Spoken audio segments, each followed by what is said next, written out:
Histoire. Le roi et l'arbre Juju. Udo Ubok Udon était un roi célèbre qui vivait à Itam, qui est une ville intérieure et ne possède pas de rivière. Le roi et sa femme avaient donc l'habitude de se laver à la source située juste derrière leur maison.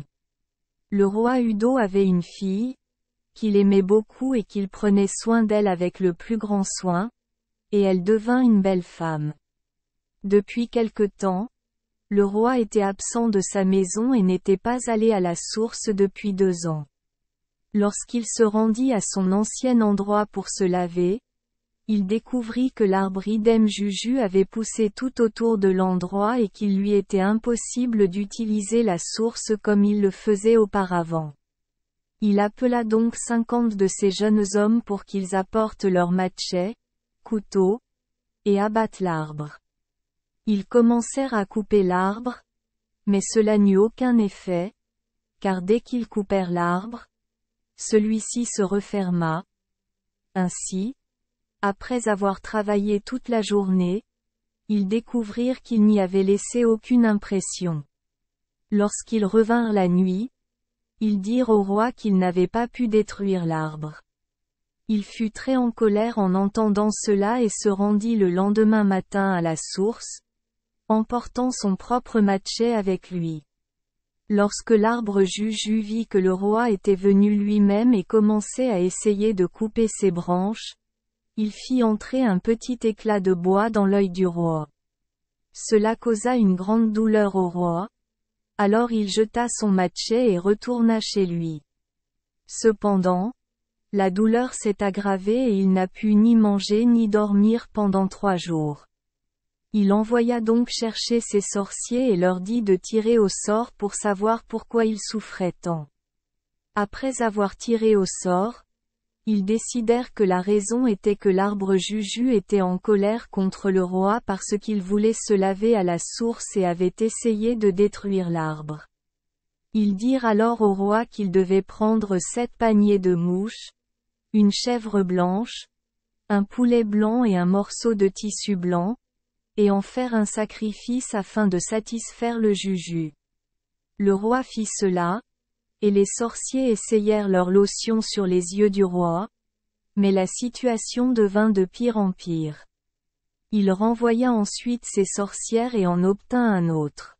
Quand ils arrivèrent, ils dirent au roi que, bien qu'ils ne puissent rien faire eux-mêmes pour soulager sa douleur, ils connaissaient un homme qui vivait dans le pays des esprits et qui pouvait le guérir.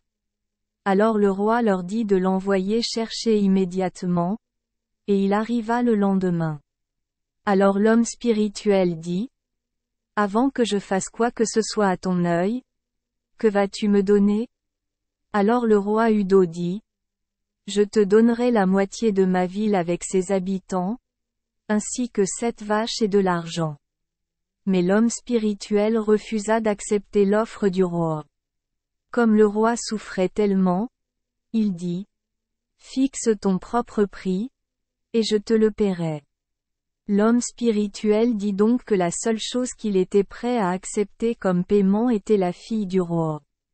Le roi pleura beaucoup et dit à l'homme de s'en aller, car il préférait mourir plutôt que de lui laisser sa fille.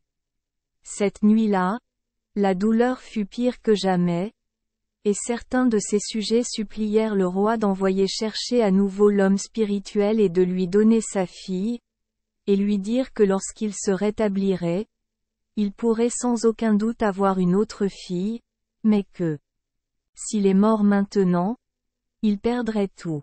Le roi envoya alors chercher à nouveau l'homme esprit, qui revint très rapidement, et dans un grand chagrin, le roi remit sa fille à l'esprit. L'homme spirituel sortit alors dans la brousse et ramassa quelques feuilles qu'il trempa dans l'eau et battit. Il versa le jus dans les yeux du roi et lui dit que lorsqu'il se laverait le visage le matin, il serait capable de voir ce qui le troublait dans les yeux. Le roi essaya de le persuader de passer la nuit, mais l'homme spirituel refusa et partit la même nuit pour le pays des esprits, emmenant la fille du roi avec lui. Avant qu'il ne fasse jour, Le roi se leva et se lava le visage, et constata que le petit éclat de l'arbre Juju, qui l'avait tant troublé, était tombé de son œil. La douleur avait disparu et il se sentait à nouveau bien. Lorsqu'il reprit ses esprits, il comprit qu'il avait sacrifié sa fille pour un de ses yeux. Il ordonna donc qu'il y ait un deuil général dans tout son royaume pendant 3 ans. Pendant les 2 premières années du deuil, la fille du roi fut mise dans la maison d'engraissement par l'homme spirituel et reçut de la nourriture. Mais un crâne qui se trouvait dans la maison lui dit de ne pas manger, car on l'engraissait, non pas pour le mariage, mais pour qu'il la mange. Elle donnait donc toute la nourriture qu'on lui apportait au crâne, et vivait elle-même de craie. Vers la fin de la 3e année, l'homme spirituel amena certains de ses amis voir la fille du roi et leur dit qu'il la tuerait le lendemain et qu'il ferait un bon festin d'elle. Lorsqu'elle se réveilla le matin, l'homme spirituel lui apporta de la nourriture comme d'habitude. Mais le crâne, qui voulait préserver sa vie, et qui avait entendu ce que l'homme spirituel avait dit, l'appela dans la pièce et lui raconta ce qui allait se passer plus tard dans la journée. Elle tendit la nourriture au crâne et il dit: Quand l'homme spirituel va au bois avec ses amis pour préparer le festin, tu dois retourner voir ton père. Il lui donna ensuite des médicaments qui la rendraient forte pour le voyage, et lui donna également des indications sur la route, lui disant qu'il y avait 2 routes mais que lorsqu'elle arriverait à la croisée des chemins, elle devait laisser tomber un peu de ce médicament. La médecine sur le terrain et les 2 routes n'en feraient plus qu'une. Il lui dit alors de sortir par la porte de derrière et de traverser le bois jusqu'à l'extrémité de la ville. Elle retrouverait alors la route. Si elle rencontrait des gens sur la route, elle devait les croiser en silence, comme si elle les saluait. Il saurait qu'elle était une étrangère au pays des esprits et pourrait la tuer.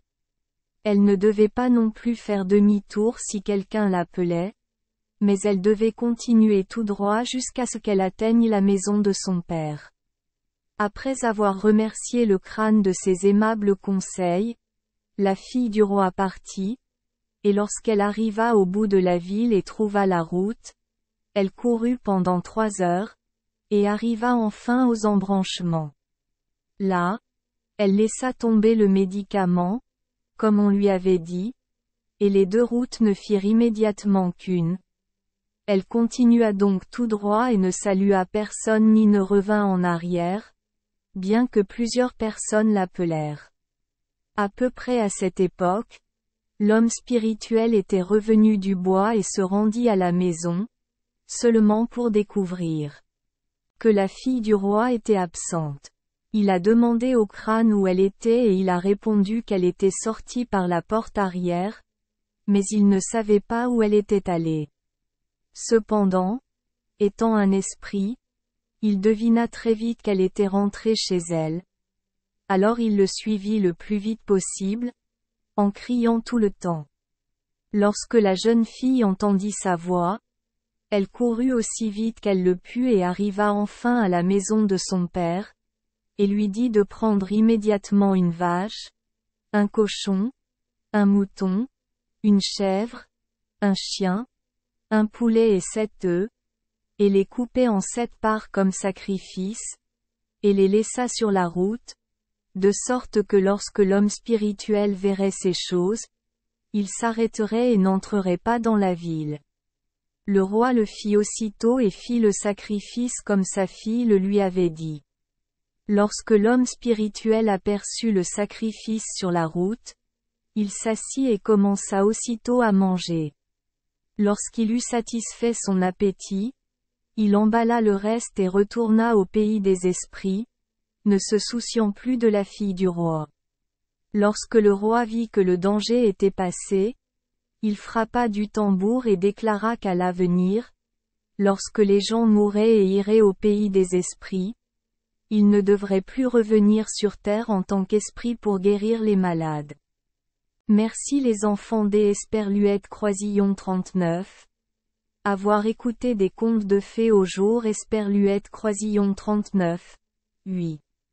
Espérons que les histoires apporteront aux enfants des moments heureux et significatifs. Si vous aimez notre chaîne, veuillez appuyer sur le bouton S Esperluette Croisillon 39. Abonner, pour ne manquer aucune histoire intéressante. Je vous souhaite une bonne nuit de sommeil et de beaux rêves. Rendez-vous dans la prochaine histoire.